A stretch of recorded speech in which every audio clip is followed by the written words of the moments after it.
from the Bleacher Report. What each NFL head coach on the hot seat must accomplish in 2023 to keep his job. They say Kevin Stefanski must make the playoffs. Browns have had talented rosters past couple of years and underperformed. Even if you're willing to give the team a mulligan for 2022 because of Deshaun Watson and the suspension for the first 11 games, Cleveland hasn't met expectations since that playoff run in the eyes of many.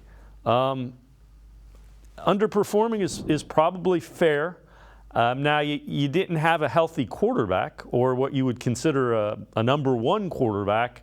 I don't think you can say if Kevin Stefanski misses the playoffs, they're going to move on from him because it depends on the circumstances. Tell me why.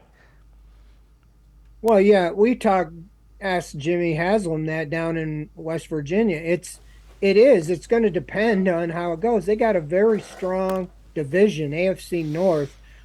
I mean, what happens if you go 11-6 and you don't make the playoffs because the division winner's 12-5 and there's some very good AFC teams. Now, I think that should get you in the playoffs, but it really is how you go.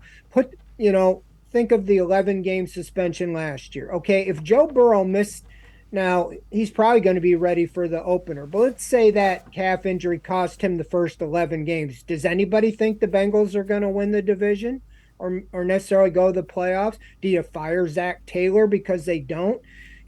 So no, I think it's on Stefanski. They have went out and overhauled the defense and the offense and given Watson what he needs. It's going to be how they produce. And if they just go out there and lay an egg completely, yeah, I can see them moving on. And I'll tell you one of the reasons why is they have Jim Schwartz on this staff. There was not a coach, in my opinion, that was ready to be a head coach or to take over, prior to this year.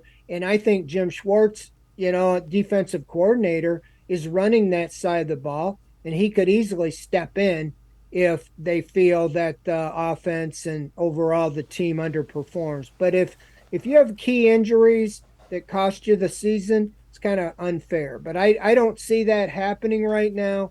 I think they're very confident in Kevin Stefanski, and they also feel that he and Barry, work well together. But if this team goes out and goes 6-11, like a lot of the national people project, oh yeah, I think they would move on from him for sure, because I think they're expecting playoffs.